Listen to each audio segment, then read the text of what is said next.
Okay, we were in 1 Samuel. Last week, we went as far as chapter 6. And if you remember,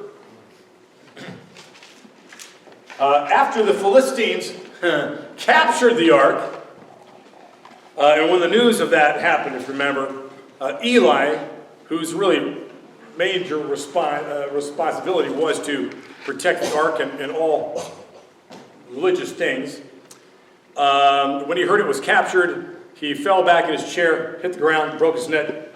Right before that, his two sons, Hophni and Phinehas, were killed in war, just like God said they would be, okay, in an earlier chapter. And the Philistines, once they got the ark, remember what they did? They brought it into the temple of Dagon, right? Who was the head of a man, body of a fish.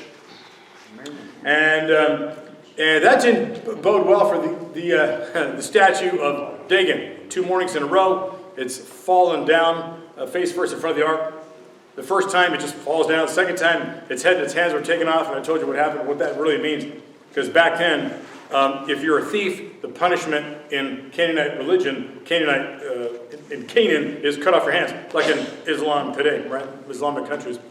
And you would lop off the head of your enemy, like in Islamic countries today. That's what it was back there in Canaan. And so here is Dagon, enemy of God. He's a thief. The whole system steals people's hearts, their souls. So very interesting. Well, what happened?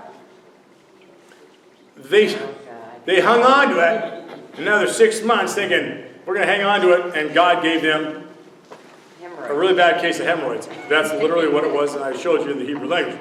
So they've got Hebrew hemorrhoids, God-given hemorrhoids, which must be the worst thing on the planet. And there's also rodents clearly also going through the land, eating the crops, spreading disease. And they start to play hot potato with the ark, right? They pitch it to 3 different towns, a 4th town. Y'all can take it now. And the same thing, this plague just starts growing and hitting town after town. Finally, they come up with the idea of, when they seek their own religious leaders, turn the thing.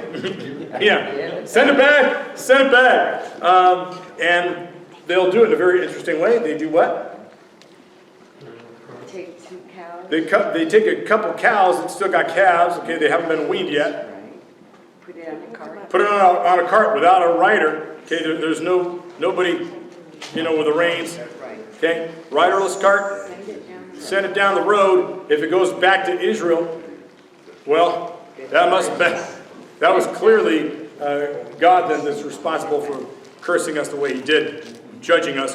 If they turn back around to their calves, well, okay, the tumors and the whatever has just happened. It's just chance. Okay. Timing seemed coincidental. Well, then what happened? Goes back to Israel and? What happens? They open the box. Yeah, who opens the box? Some number of people, we're not totally sure, but we had a little debate on how many people exactly were killed. But they're in a place called Beth Shemesh. So Beth Shemesh, and these folks pop open the top to look in, and they all die. And we talked about the symbolism of that, right? Like God was making a point. I told you this is my chair. I'm sitting between the cherubim, just like how I like it in heaven. You were careless with me, hypothetically speaking, right? Okay, you let me get captured. You didn't come after me. I was sitting there traveling around, my 10 commandments to you. This thing that I had Moses and Aaron, build back in the day. And it literally is almost like synonymous with God Himself. And God is saying, this is what you did to me. And the point, of course, is that not only unbelievers like the Philistines suffer when the law of the Lord is disregarded, but believers, the Israelites, also suffer when they don't conform to His strict requirements. And you remember how the Philistines were playing hot potato with the ark. I'm going to pass it to the next. Okay, well, it's going to happen again right here. Watch this. Because after this disaster at Beth Shemesh, the ark is moved again to Kiriath Yearim, or Yerim, about 10 miles northwest of Jerusalem. That's where it would have been, okay, today. So let's look at, somebody please read verse 1, 2, and 3. And the men of Jerim came and fetched up the ark of the Lord, and brought it into the house of Abinadab in the hill, and sanctified Eliezer his son to keep the ark of the Lord. And it came to pass, while the ark abode in Kirjaim, that the time was long, for it was 20 years, and all the house of Israel lamented after the Lord.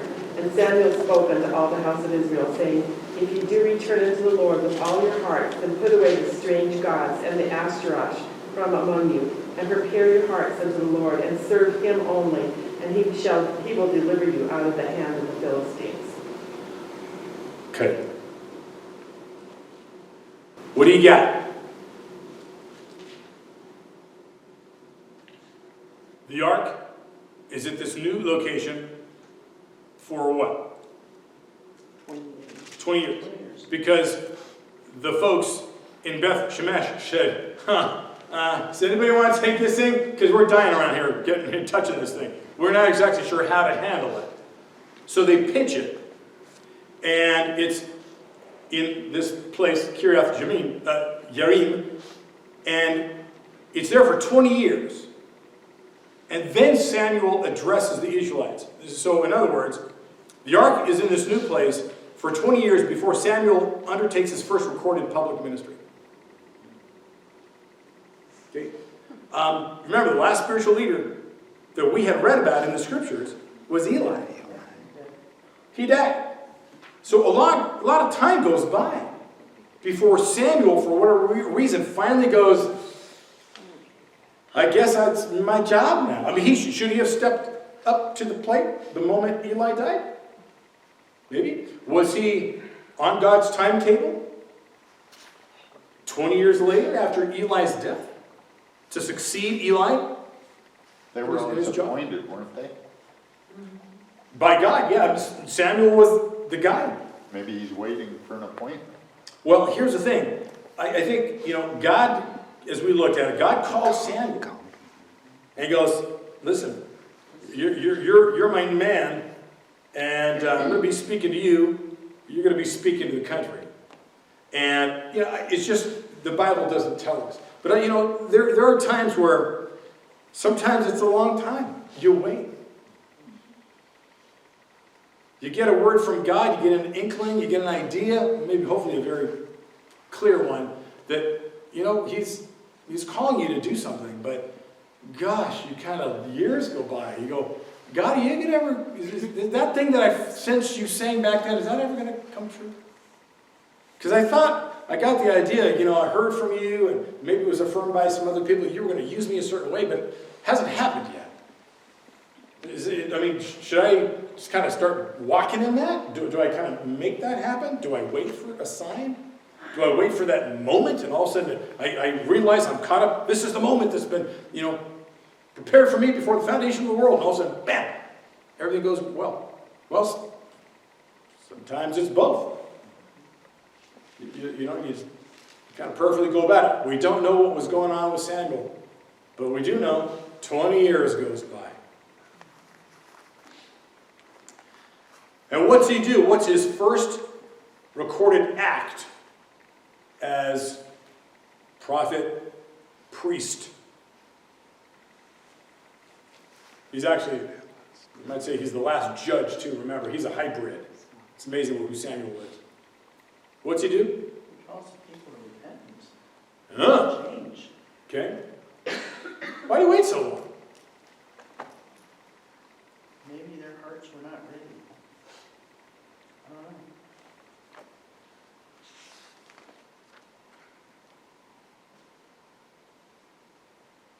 Do you think that was the right thing to do? Not necessarily. Sooner the better, I would think. Before it gets worse. There's more infected, more contagious. Okay. The end of verse 2, a long time passed, some 20 years, and all the house of Israel, what? More. Lamented. And What does your version say? Mourned. Lamented, mourned after the Lord. What was happening? They were still worshiping false gods. But they're lamenting. They're mourning. You know, we call that brokenness. Something had happened, and maybe it took 20 years to do it. But somewhere, it looks like 20 years after the ark shows up, you might call this revival. I mean, revival starts with, man, I'm in trouble. I mean, my heart is not what it should be. Wow, I'm not walking the way I should. Man, I'm not walking close to the Lord like I used to. Blah, blah, blah, blah, blah. And that's called personal repentance. And when a whole bunch of people do it at once and the whole nation's kind of feeling that way, you got revival. National revival. And so Samuel, it looks like he sees it, he jumps on that because he says, listen, if this is legitimate, right? If you're returning to the Lord with all your heart, then, if then. And here's what I think.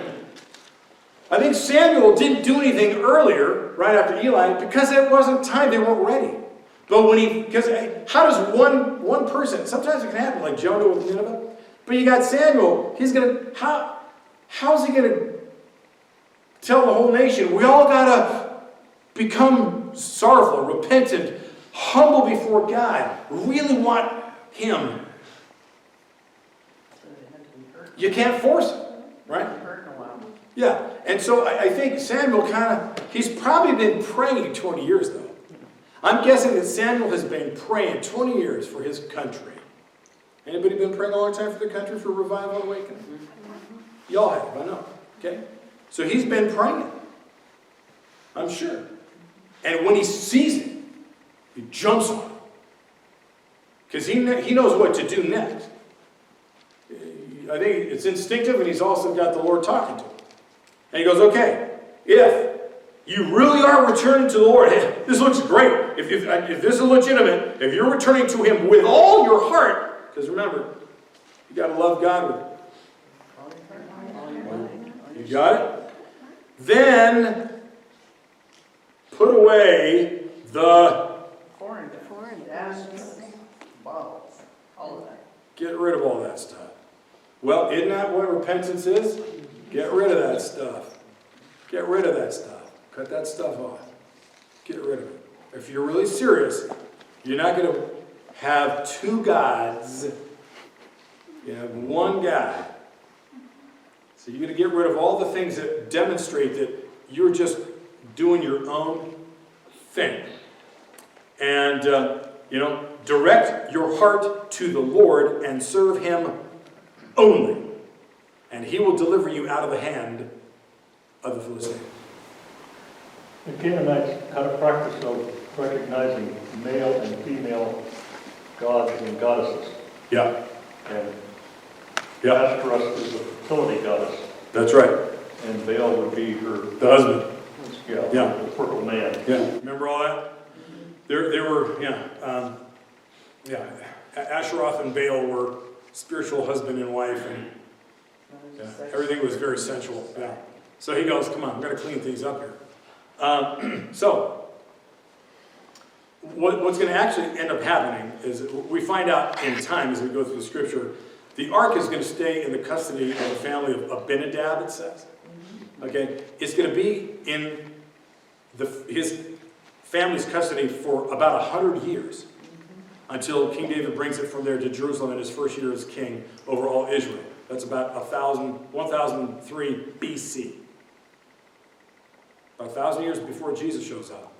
Okay? That's when David brings the ark to Jerusalem, the capital that he created. Okay. Continue. Somebody, 4, 5, and 6. Please. So the Israelites put away their Baals and their Ashtoreth and served the Lord only. Then Samuel said, assemble all Israel at Mizpah, and I will intercede with the Lord for you. When they had assembled at Mizpah, they drew water and poured it out before the Lord. On that day they fasted, and there they confessed, we have sinned against the Lord, and Samuel was the leader of Israel at Mizpah. All right. So Samuel, he acts as judge. He leads the people in repentance, fasting at Mizpah. All right? Good. He does what he said he would do. Somebody please read 7 to 17. Now the Philistines heard that the children of Israel had gathered together at Mizpah. The lords of the Philistines went up against Israel, and when the children of Israel heard of it, they were afraid of the Philistines.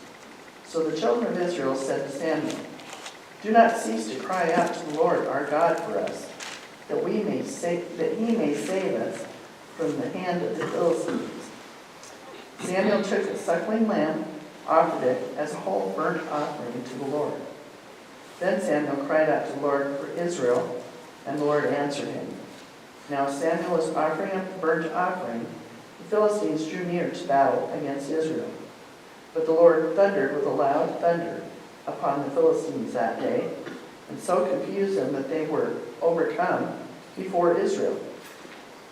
And the men of Israel went out to Mizpah and pursued the Philistines and drove them back as far as below Beth-kar. Then Samuel took a stone and set it up between Mizpah and Shen and called its name Ebenezer, saying, "Thus far the Lord has helped us." So the Philistines were subdued, and they did not come any more into the territory of Israel. And the hand of the Lord was against the Philistines all the days of Samuel. Then the cities which the Philistines had taken away from Israel were restored to Israel, from Ekron to Gath, and Israel recovered its territory from the hands of the Philistines. Also there was peace between Israel and the Amorites. And Samuel judged Israel all the days of his life. He went from year to year on a circuit to Bethel, Gilgal, Mizpah, and judged Israel in all those places. But he always returned to Ramah, for his home was there. There he judged Israel, and there he built an altar to the Lord. All right. So, while the Jews come together, Mizpah, to get right with God, Philistines go, "Hey!" They're all gathered in one place. They're getting ready for war, whatever. Philistines go, "We're going to take him on." It says God does what? Where does the thunder What do your versions say? He thundered. He start? stirred. He spoke. He thundered. Yeah. It's actually like literal thunder. And remember when Jesus was baptized, some folks, they heard this amazing thunder. But that's how they heard it. Some people actually heard words. "This is my son, with whom I'm well pleased." Other people heard literal, like, thunder. Chances are, if God's going to speak audibly, it's going to be pretty loud and kind of thunderous. But also, historically, there's an understanding that thunder, like special thunder, uncommon thunder, that cracks right overhead, like we've had that here, right, in good old South Dakota. You ever had that right over your head, right over your home? And it kind of scares the tar out of you. Incredibly loud, and scares you a bit. If God was to actually introduce thunder into a conflict like that, what kind of thunder is that going to be? Again, if God's going to create actual thunder, if he's actually speaking, and it just sounds thunderous, or he literally just creates thunder, which I think is more what's inferred here, which is like as good as him talking, as good as him scaring them just by talking, because all our God needs to do is say something that scares the tar out of them. But it is just bone-rattling loud, and it confuses them. It is so constant, I think, and loud that, well, They ran off. they run off and they get pursued and hacked up. Interesting, I just love that God protects us times. right? We have no way of protecting ourselves. He steps in. My translation says that Israel pursued them and slaughtered them. Yeah, he goes after them. Yeah, they go after him. Yeah, they knew, they took advantage of what God gave them, and they didn't just let them run off. They wanted to get rid of the threat. So, It had to be an abnormal So anything thunder. about that for ourselves. I mean, very it's abnormal. very very Right overhead. easily known that this Definitely. isn't just regular thunder. Yeah, yeah. And if lightning was coming actually with it, because you'd think so, 'cause it's got to accompany, thunder accompanies lightning. So if that's cracking all over the battlefield, I mean, that would be amazing to watch. So now we go to chapter 8. And pivotal passage here as we watch the country, as you know the story, they make what we might call a fatal mistake. And somebody please read 1, 2, and 3. Now it came to pass when Samuel was old that he made his sons judges over Israel. The name of the firstborn was Joel, and the name of the second was that name. They were judges in Beersheba, but his sons did not walk in his ways. They turned aside after dishonest gain. Took bribes, and prevented justice. Perverted justice.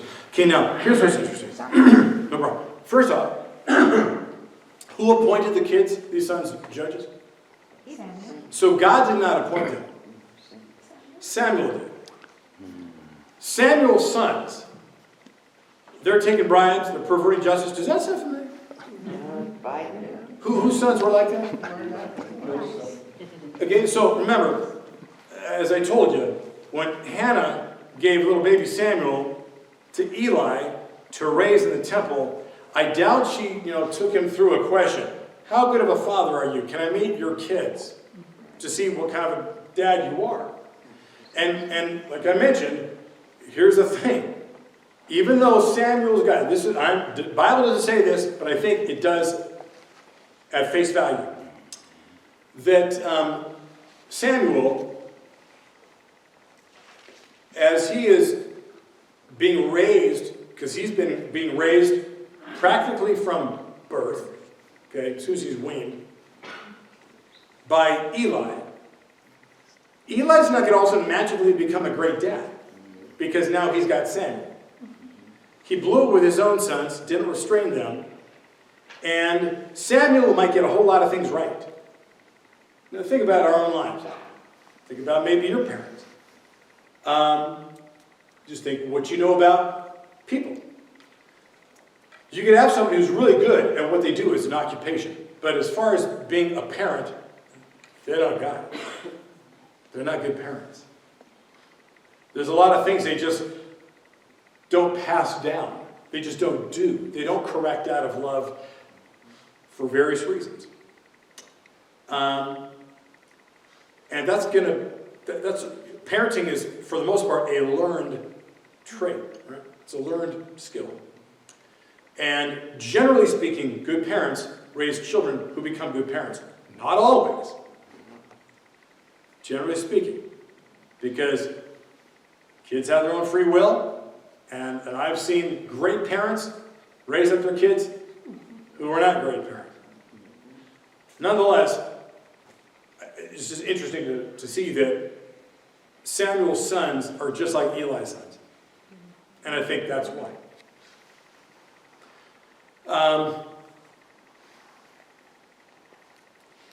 And they're not going to last very long either. Verse 4 to 9, somebody. So all the elders of Israel gathered together and came to Samuel at Ramah. They said to him, "You are old, and your sons do not walk in your ways. Now appoint a king to lead us, such as all the other nations have." But when they said, "Give us a king to lead us," this displeased Samuel. So he prayed to the Lord, and the Lord told him, "Listen to all that the people are saying to you. It is not you they have rejected, but they have rejected me as their king, as they have done from the day I brought them up out of Egypt until this day, forsaking me and serving other gods, so they are doing to you. Now listen to them, but warn them solemnly and let them know what the king who will reign over them will do." All right, so they say, "Samuel, we love you. It's been great. It's been fun. But, you're going to croak pretty soon. and you're leaving us with a couple scoundrels, and we ain't going, I'm sorry, we're not following their lead, even though you think we should. So what we want you to do is appoint a king. So we still believe you've got this spiritual authority, this connection with God, and even though, it's interesting, even though we don't like your appointment of your sons, we think you're going to be able to appoint a good king. And so do us a favor and get us a king like all the other countries, because you know, all the countries have a king, and we don't. And for some reason, we think we should, because maybe that's the cool thing to do. That's just what you do. Right? And of course, we know what happens here. Samuel takes it to God, says, God, they want a king. What do I do? And God says, listen, buddy, don't take it personal. They're not rejecting you. They're rejecting me. They're not really rejecting your authority. They're rejecting mine. They're honoring your position, letting you pick somebody. But I'm the one that they should have picked. And, they're doing to me like what they've been doing from day one when I brought them out of Egypt, verse 8, forsaking me and serving other gods. How often did we see this so far to this point? It is the story of the Jewish nation. Constantly rejecting God, constantly turning to foreign gods. It's amazing. God goes, they're still doing it. It's nothing new. So listen, I'm used to it. Give them what they want. Verse 9, listen to their voice. Only you warn them. And I want you to tell them what's coming. Give them what they want, but tell them what's coming. And in other words, God doesn't force himself on us as our king, even though he has every right to and the power to. Don't you wish he would? My prayer is, God, can't you force yourself upon America? Yeah. Can't you somehow force your ways upon us all? Can't you force your ways upon our government officials? No. It's not what he's done. Verses 10 to 8, God who knows the future. He tells Samuel that the future under human leader is not what they are expecting, but that a human king is going to lead to a parasitic government that is going to live off the people and enslave the people. Did you hear that? Yeah. It's going to lead to a parasitic government, that is going to live off the people and enslave the people. And isn't that how it goes? Concentration of power. That's Right? what William talked about this week. Concentration of power? Yeah. Divided power? Yeah. All right, so, somebody, please read 10 to 18. Samuel told all the words of the Lord to the people who were asking him for a king. He said, "This is what the king who will reign over you will do. He will take your sons and make them serve his chariots and horses, and they will run in front of his chariots. Some he will assign to be commanders of thousands and commanders of 50s, and other to plow his ground and reap his harvest, and still others to make weapons of war and equipment for his chariots. He will take your daughters to be perfumers and cooks and bakers. He will take the best of your fields and vineyards and olive groves and give them to the attendants. He will take 1/10 of your grain of your vintage and give it to official attendants. Your merservants and maidservants and the best of your cattle and donkeys he will take for own use. He will take 1/10 of your flocks, and yourselves will become his slaves. When that day comes, you will cry out in relief from the king you have chosen, and the Lord will not answer you in that day." Okay. Hmm. King's gonna like it. So, Samuel, you tell everybody what's coming and include the day to come when they realize that they made a terrible mistake and they're going to ask me for a do-over. And I ain't going to give it to them. Okay? So, when it says, in verse 18, "And in that day you will cry out because of your king, whom you've chosen for yourselves, but the Lord will not answer you in that day." In other words, don't tell me I didn't warn you. And what God was pointing ahead to was not the early days of Saul's reign, the first king of Israel, but actually, because the early days, Saul was under God's authority. But he's pointing to the days when Saul is not under God's authority. And I'll tell you that what these verses are, if you noticed, it's called taxation without representation. And it's called sharing the wealth to the king. Okay? The king's, that's a tyrannical, socialist, communist government. It's nothing new. I mean, again, we heard, on Friday night, Federer did a phenomenal job explaining how this goes. And he shows, the history, pharaoh, czars, that's the norm.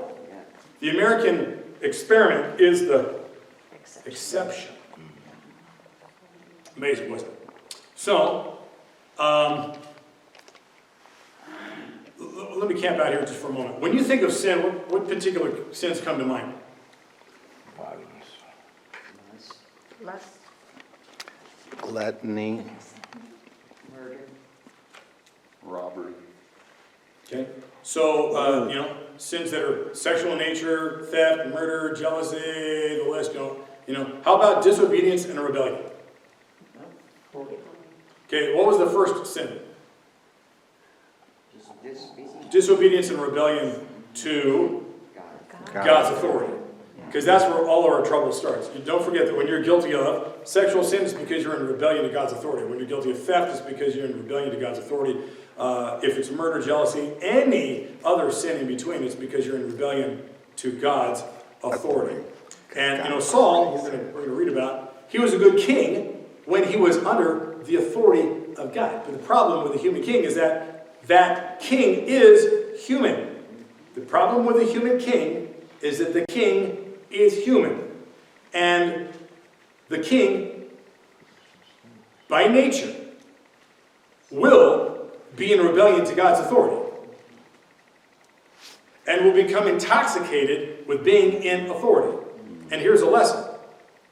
When you are in authority, but not under authority, you are an accident waiting to happen. When you are in authority, but not under authority, you are an accident waiting to happen. And I'm referring to godly or good authority, not godless. Got it? There can be an authority structure, but when it tells you to do something and you refuse, then you're not really under authority.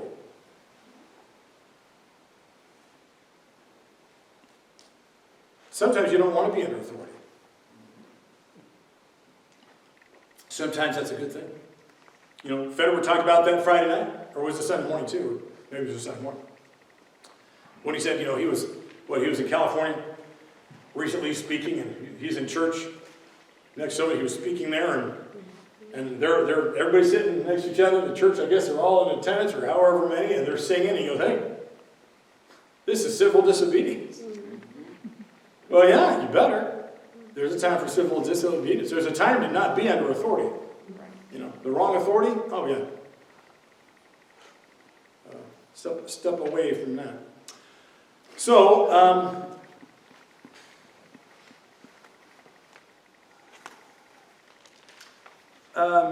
19 to 22, somebody please.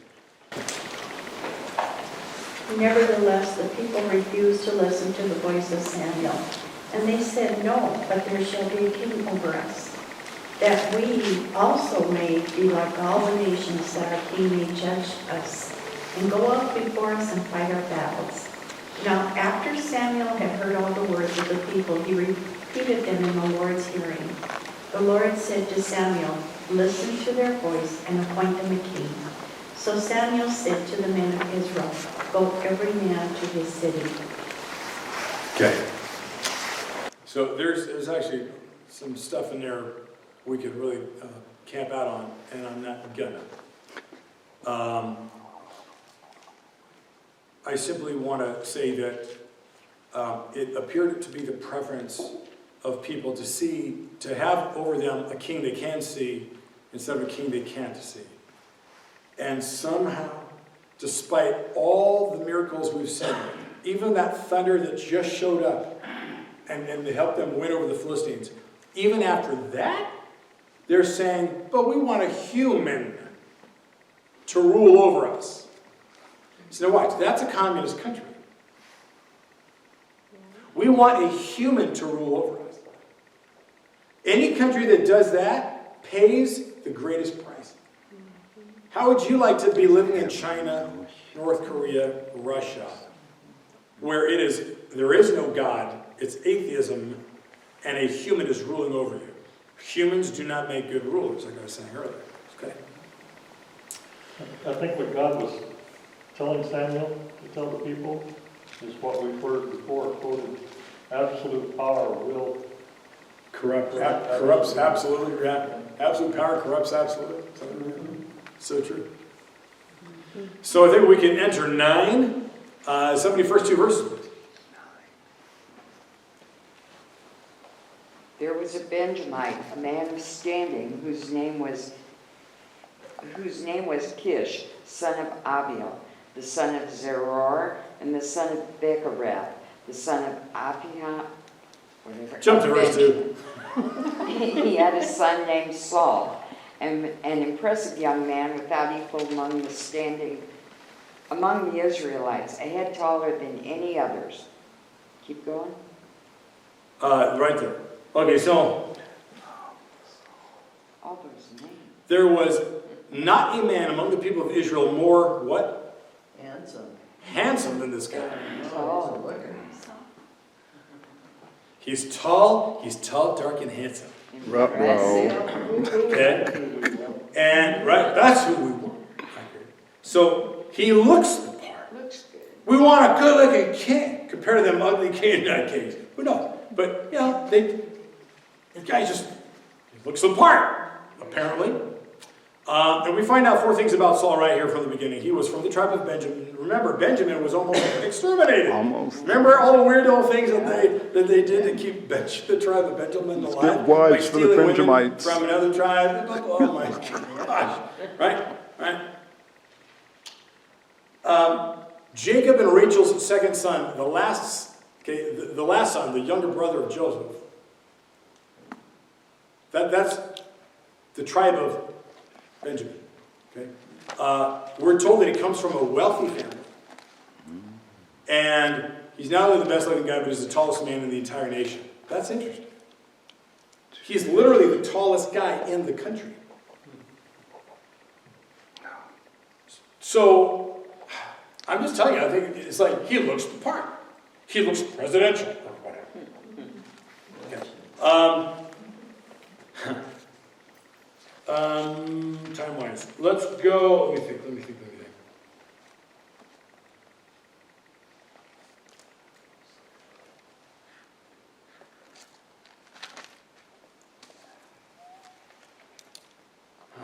I don't know if I want to go through.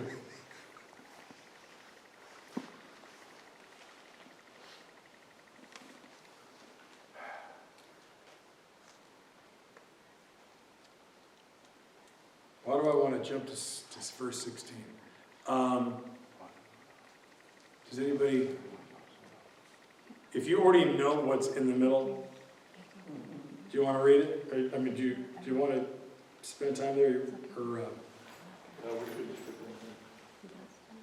don't skip it? Okay, we won't skip it. Okay, somebody please read 3 to 10. Now the donkeys of Kish, Saul's father, were lost, and Kish said to his son Saul, "Please take one of my servants with you and arise, go and look for the donkeys." So he passed through the mountains of Ephraim and through the land of Shalisha, and he did not find them. Then they passed through the land of Shalim, and they were not there. And he passed through the land of Benjamites, but they did not find them there. When they had come to the land of Zupha, Saul said to his servant who was with him, "Come, let us return, lest my father cease caring about the donkeys and become worried about us." And he said to him, "Look now, there is a city, a man of God, and he is an honorable man. All that he says surely comes to pass. So let us go there. Perhaps he can show us the way that we should go. Then Saul said to his servant, But look, if we go, what shall we bring the man? For the bread in our vessels is all gone, and there is no present to bring to the man of God. What do we have? And the servant answered Saul again and said, Look, I have here at hand 1/4 of a shekel of silver. I will give that to the man of God to tell us our way. Formerly in Israel, when a man went to inquire of God, he spoke thus, Come, let us go to the seer. For he who is now called a prophet was formerly called a seer. That was extra stuff there. Then Saul said to his servant, Well said, come, let us go. So they went to the city where the man of God was. Okay, so there's a reason I was kind of thinking, maybe we jumped to something. Okay, what do you see in there? Interesting information. Yeah. Family donkeys, they wander off. Dad says, Saul, hey, go find them. So he brings the servant with him, off they go. They're looking. Nothing there. So I mean, if I was just to summarize those verses, that's what it is. And then what happens? Saul says, hey, let's go home. Or Dad's going to start worrying about us. But the boy, it sounds like it's a boy, a young servant, says, I'm aware that there's a prophet nearby, and as far as I heard, anything he says comes true. Maybe he knows where the donkeys are. Would you give one more shot? Okay. So somebody, 11 to 14. As they were going up the hill to the town, they met some young women coming out to draw water, and they asked them, is the seer here? He is, they answered. He's ahead of you. Hurry now. He has just come to our town today, for the people have a sacrifice at the high place. As soon as you enter the town, you will find him before he goes up to the high place to eat. The people will not begin eating until he comes, because he must bless the sacrifice. Afterwards, those who are invited will eat. Go up now, and you should find him about this time. They went up to the town, and as they were entering it, there was Samuel coming toward them on his way up to the high place. Okay, so what do you got there?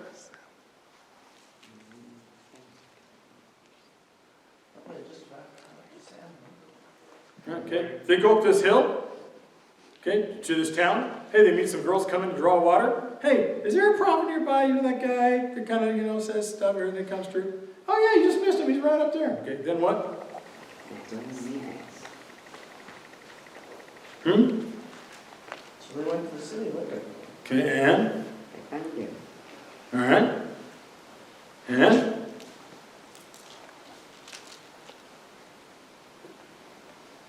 This just sums up, God was arranging Saul and Samuel. The meeting, yeah. And we'll find that out in the next few There's a verses. whole bunch of circumstances. Okay, somebody 15, 16, 17. Now the day before Saul came, the Lord had revealed this to Samuel. About this time tomorrow, I will send you a man from the land of Benjamin. Anoint him leader over the people Israel. He will deliver my people from the hand of the Philistines. I have looked upon my people, for their cry has reached me. Okay. The key verse is 16. What's Saul's job from God? He's got only one purpose from God. It's to save my people from the hand of the Philistines. That's all I want him to do. Okay? That's what he wants. But as you're going to see, somebody in power, he wants more. He ends up wanting to do his own thing, do his own spiritual, prophecy for himself, if you know the story. So very interesting. Let's keep going. Somebody read to 21.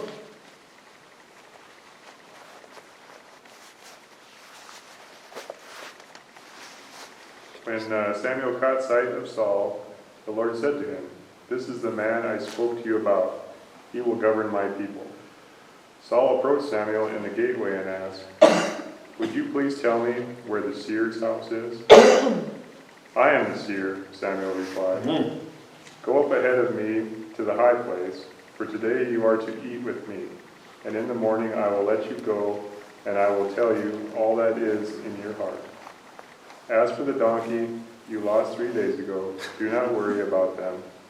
They have been found, and to whom is all the desire of Israel turned, if not to you and all your families, and all your father's family?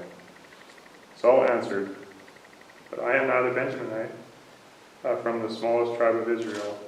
But I am a Benjaminite from the smallest tribe of Israel.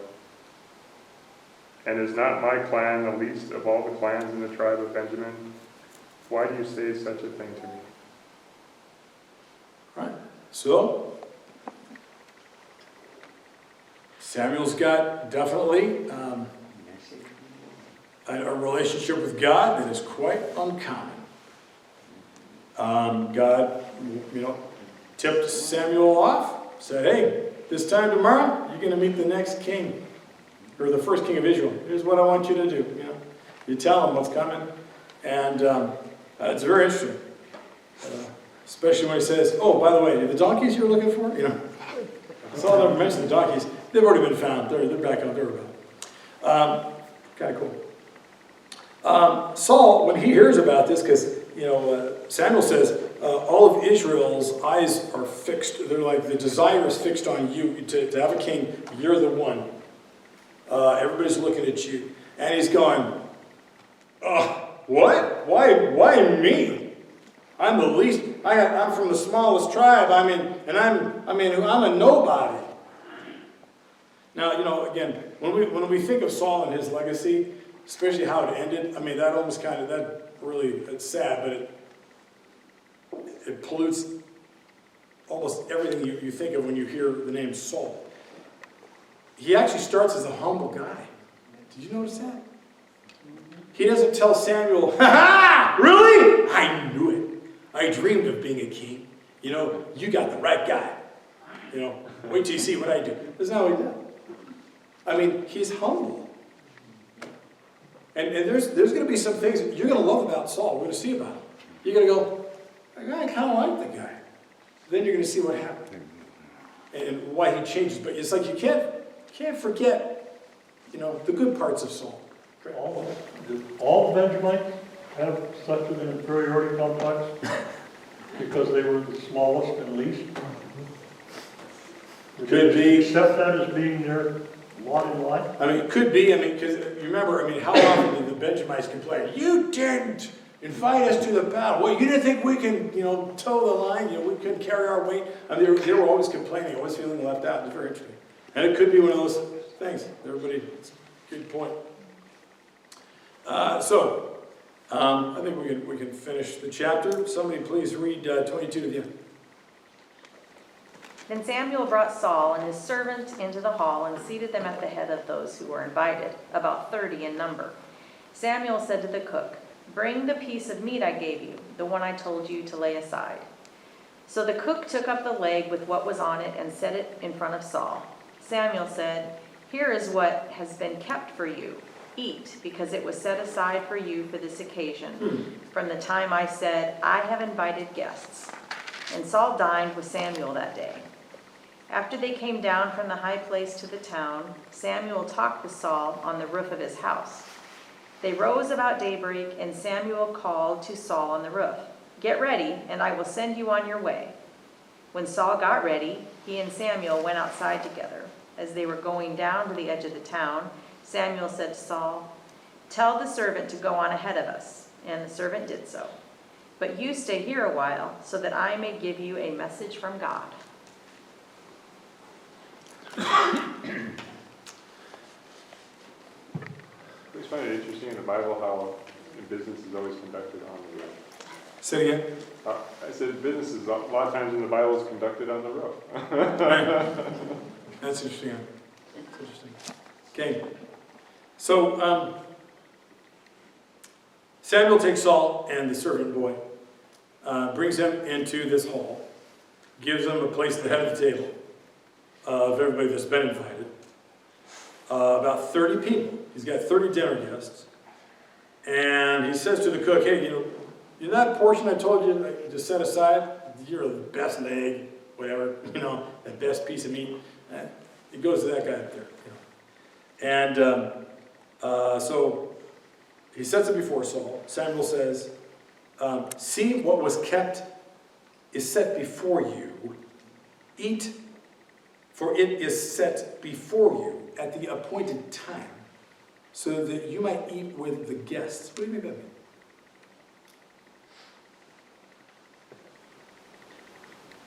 They were letting him know that it was a planned thing. This was already set aside before you even showed up. There's somebody special coming and it's set aside for him. And Wow. What do you think Saul's feeling? It's happening. Weird, special, loved, honored. Fear. Trying to figure out what's going on. Why? Why is this happening?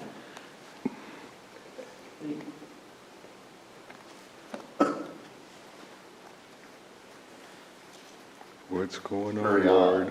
He knows something of God. Sure. He's not clueless. So yeah, he's probably, this is where God is. Do you think Saul is aware at this point? I mean, he knows. Does he not know? Does not all Israel know that they've all, the leaders have all been calling out for a king? Do you think Saul's maybe starting to put it together? This is Samuel. He's the famous, prophet and judge. I mean, isn't this the guy? I mean, or is Saul clueless about Samuel? Because when he first hears about him, It's the young guy that tells him God. yeah, and then, hey, we're looking for the seer. He goes, I'm the guy. Oh, so he's probably never seen him before. Now, I mean, think about it. Samuel, just because we all know him, because he's in our Bibles, doesn't mean the nation at the time all knew him. I mean, there was no television back then. But he didn't have a commercial? Didn't have a commercial. I mean, I just want you to think of how many people were in the nation. There's millions of people, and there's no TV, radio, phone. I mean, it's a different world, folks. I mean, not the modern world. He doesn't know what Samuel's like. Even word of Samuel didn't even reach Saul, but this servant can. Okay? So he's on a learning curve.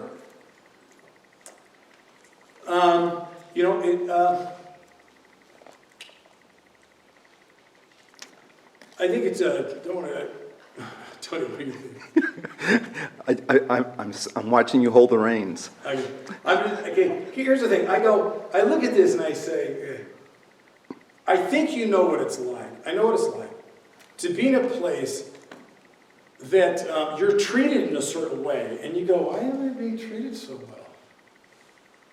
And maybe you're placed in a plot. You go, how did I rate? Why am I here? And it's kind of like this. Well, actually, we knew you were coming. We set something aside for you. This is for you. I mean, it's not like we said, hey, cook, can you add some water to the soup? We need to make it, feed another person. No. He says, Saul, you need to know we had this arranged. This dinner party is actually in your honor. I was just out hunting for donkeys. I was just out hunting for donkeys. But is that not how God kind of deals with us? We're out hunting for donkeys. Next thing we know, we're caught up in his activity. All of a sudden you find yourself in a place you go, how did I get here with these people? How did I get here? I mean, I want you to think about this. Even when you join a new church, some of you are new to this church family, I want to give glory to God when you all of a sudden find yourself brought in and you kind of feel like, I'm supposed to be here, and I didn't even know that. God clearly knew that. And look at the reception. They're treating me like I'm one of them, I'm one of you. I mean, you go, wow. And you get the idea, there's a God that really loves me. He knows your name, like he knew Saul. Really? He knows his plan, Gary. I mean, right? I mean, think, Missy. I mean, listen. I mean, you just kind of think, you go, and it's happened to all of us. And it's like, you want to think back of those moments. You think, It has happened more than once. And just because you're not aware of it doesn't mean it ain't going to happen. And it's funny. Sometimes we got to catch up to speed, because sometimes we're just out looking for donkeys, right? And so it kind of takes us by surprise. And maybe that's part of God's plan. But nonetheless, I think it's a beautiful thing. And though God's not in favor of this whole king thing and this monarchy that's going to start, he still works through it.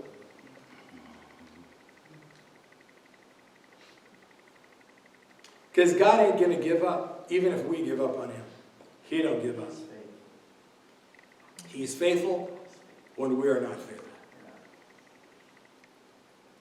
He has proven that 1,000 times to the nation by this point. And he ain't going to stop. Nor is he going to stop with you and me. Isn't that good news? We'll stop here. Also interesting that they served him an entire leg, which was probably a roast leg of lamb. Now, a roast leg of lamb you don't whip up in 5 minutes. Yeah. That's something that had to be prepared early in the day. Yeah. That's good, right? And he had to realize that they laid this already prepared roast leg of lamb. They probably never had a roast leg of lamb laid in front of them before. Yeah. The whole leg. Yeah. That's it, yeah. It's like more than you can eat. More than you can eat. So, there's a bit of a cliffhanger before we get to 10. Because, by the way, I got a hotel room for you. What? He's being treated well. Hey, yeah, we got a room for you up here on this roof, You can sleep under the stars. It's a beautiful thing. And that's where he crashes. And the very next morning, Samuel goes, "Hey, Saul! Yup! Time to get up! We got something to do!" Saul gets up, comes downstairs. They go out on the street. Find out what happens next week. I'll find out what happens tonight. Same bat time. Same batch.